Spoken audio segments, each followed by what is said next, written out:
Hello everyone, this is Holistic Life with Kristen. Basically today I wanted to talk to you about a recipe that has been very helpful for me in my weight loss journey. I think it serves several purposes.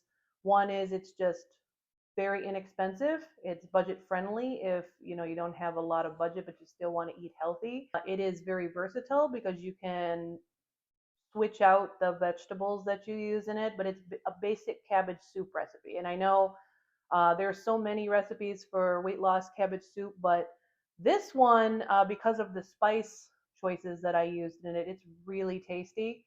And to be honest, I've always been kind of turned off by those weight loss cabbage soups. Like most of the recipes, they're pretty bland. But this recipe that I created actually, and I came up with my own version, which has which I liked it so much that I immediately wrote down what I did so I wouldn't forget. And then I sort of roughly estimated how much of everything that I had used. I kind of visually looked at my serving spoons and tried to reimagine how much I had added. And I wrote down those quantities. I made my soup off of the recipe that I wrote down on that day. And it was pretty much exact to what I remember. This is the recipe. I'm going to walk you through how to make it. It is very simple, it is very cheap, very inexpensive, has all healthy ingredients, and you can customize the vegetables to have, whatever you have on hand in your house. And so the function of this recipe is it's a really great dinner if you find yourself in a pinch one night, you need something fast. In this particular recipe, I did roast tomatoes in the oven to save on the sodium and to get more nutrition and to get, honestly, a better flavor in the soup. But if you don't have time, you could always use pureed tomatoes from a can, or you could do this in advance and freeze it and then take out portions of it.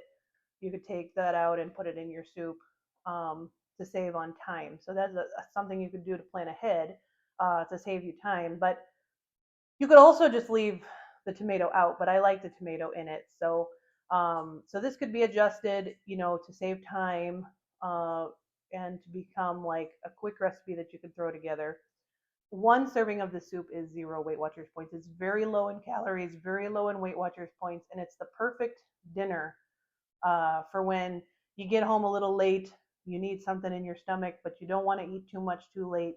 It's almost virtually calorie free, but it will fill your stomach up and let you go to bed not feeling hungry, which for me has been, a big problem because sometimes I get home late, I don't know what to eat, and then I end up eating something that I shouldn't eat. It's not very healthy for me, and then, that's how weight gain tends to happen.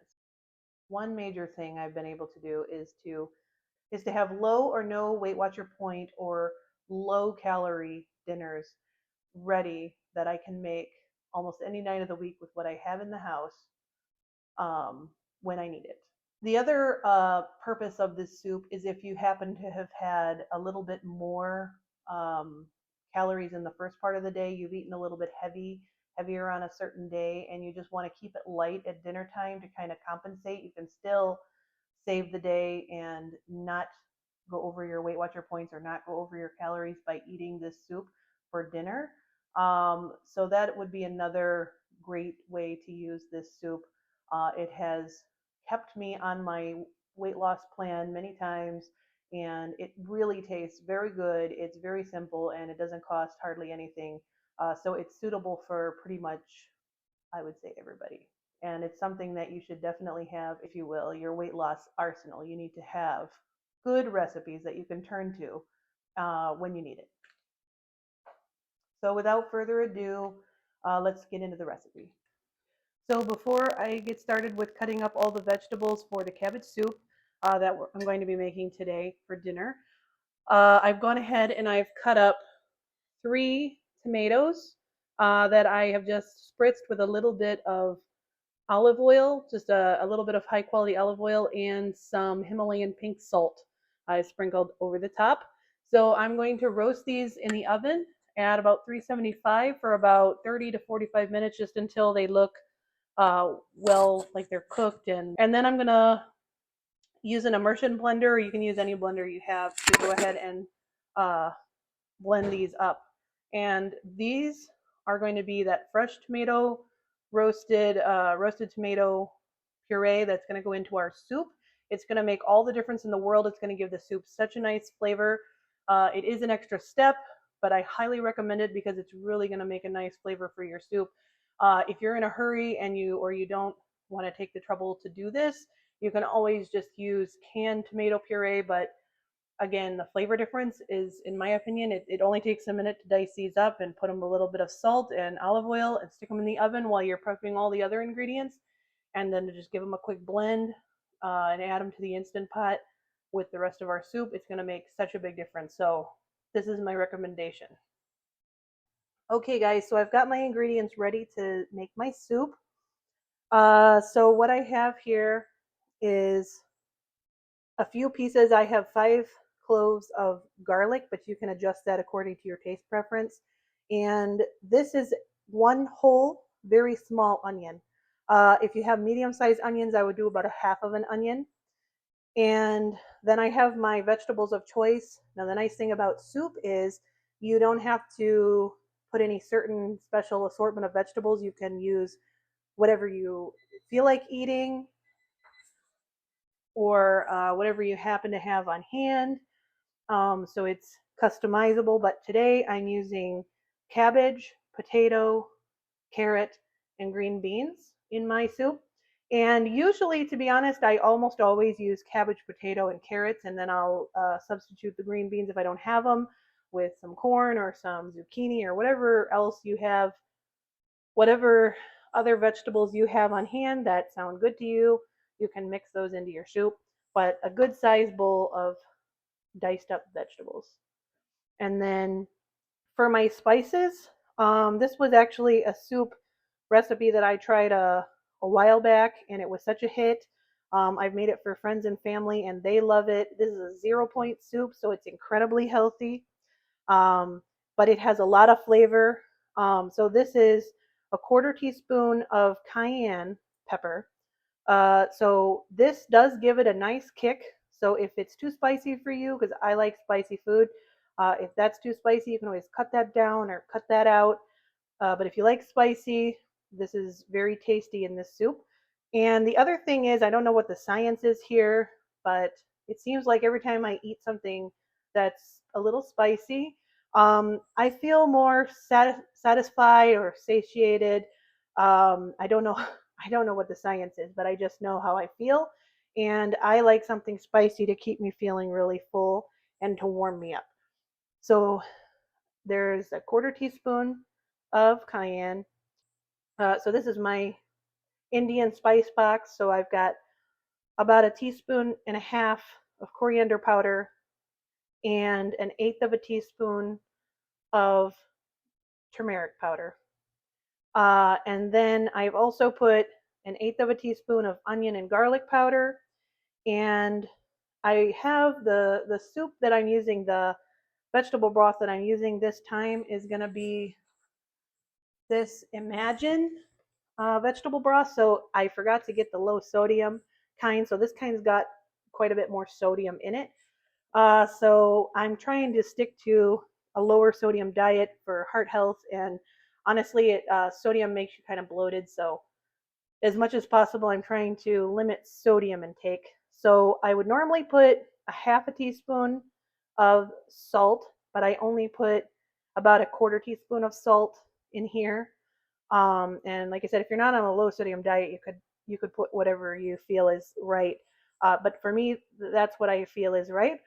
So then I've also put kind of pepper to taste, and the pepper's kind of buried down in there. I've got it's probably a third of a teaspoon of ground black pepper, fresh ground black pepper.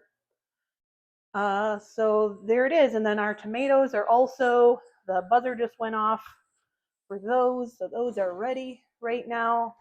When you pull them out of the oven, they should look like this. Those are nice and ready to blend up and go in our soup.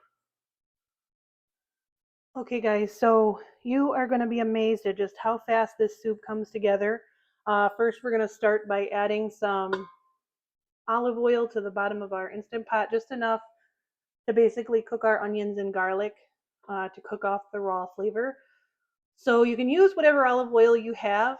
I personally really like this Pisano unfiltered extra virgin olive oil. I buy this from Phoenicia Specialty Foods here in Houston. I don't know what you have close by you. I don't know what you like to use, but whatever olive oil you like, good quality olive oil, you can put some in your Instant Pot and turn it on. I usually would start it out in saute mode to brown up the onions and garlic. So I just put enough olive oil in the bottom of the pot to saute my onions and garlic as well as a bay leaf. So I'm just going to let my Instant Pot heat up, and you can kind of hear it starting to heat up now. So it's going to get hot, and once it's hot, you can just saute your vegetables until they just kind of cook off the raw. You don't want to brown them. You don't want to brown them. They still should be white. They still should be kind of a transparent white, and just kind of softened up and not have that raw smell to them anymore, especially the garlic. The garlic smell, you want that raw garlic smell to go away. We're just going to let that saute.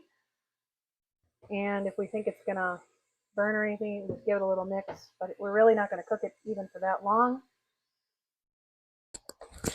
Okay, so once our onions are kind of softened up and our garlic smell, raw garlic smell is gone, you can turn off your Instant Pot. And we're going to add 2 whole cartons of vegetable broth, followed by all of our vegetables. Oops.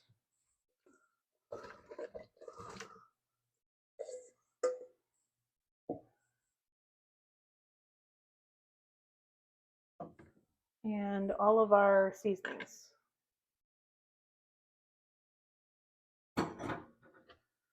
We're just going to mix it up. Mix it up good.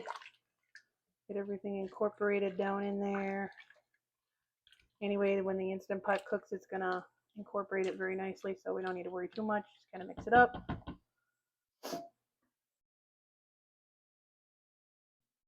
So now we're going to make the tomato puree to go in our soup. So here I have my immersion blender, and I have this is the tomatoes that I roasted earlier. It's about 3 small to medium size tomatoes, and I've roasted them in the oven at 375 with a little bit of olive oil and salt. Not too much, like just a couple spritzes of olive oil over the top.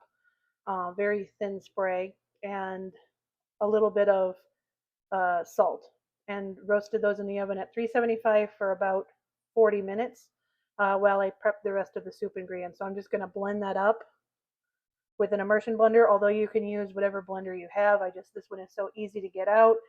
I'm using this one.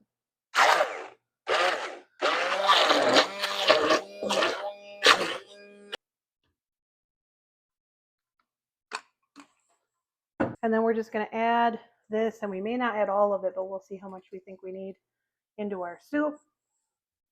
If you've got a little extra, you can always make something else later. We'll see how much we think we need here.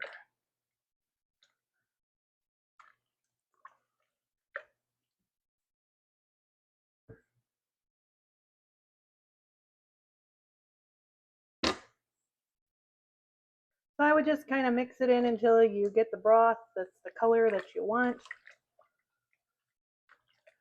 And honestly, I think we're just going to go ahead and use it all. So again, this was 3 kind of small to medium sized tomatoes.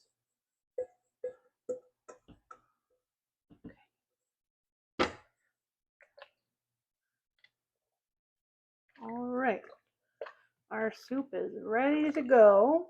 So I am going to go swimming, and then when I get home, I'm just going to cover this to keep everything kind of fresh in there. And then when I get home tonight, when I get home from swimming tonight, I'm just going to turn it on, cook it, I think about 5 minutes, 5 minutes on high pressure, and then You can let the pressure dissipate naturally for at least a couple of minutes just so you don't have water vapor flying all over your kitchen.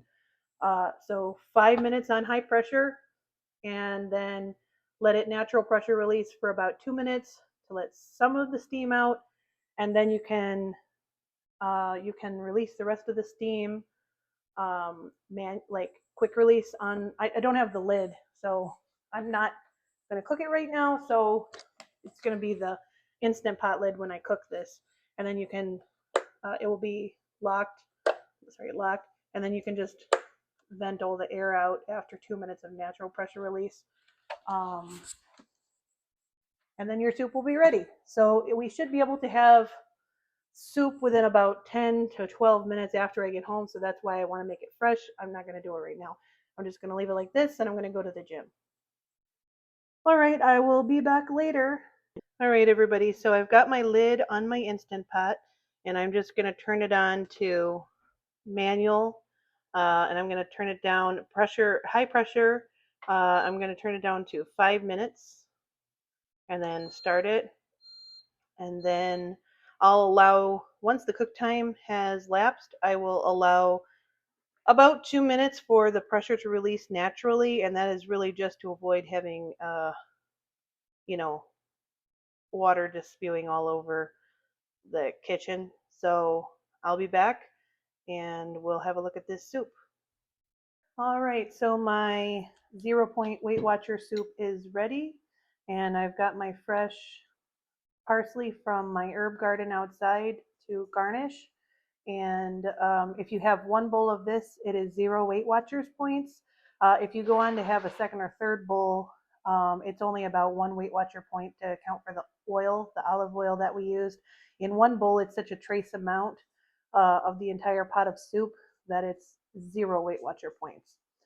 It's a small enough amount that it would be under 1 point or 0 points. So I am going to have my dinner, and then I will catch you all on the next video.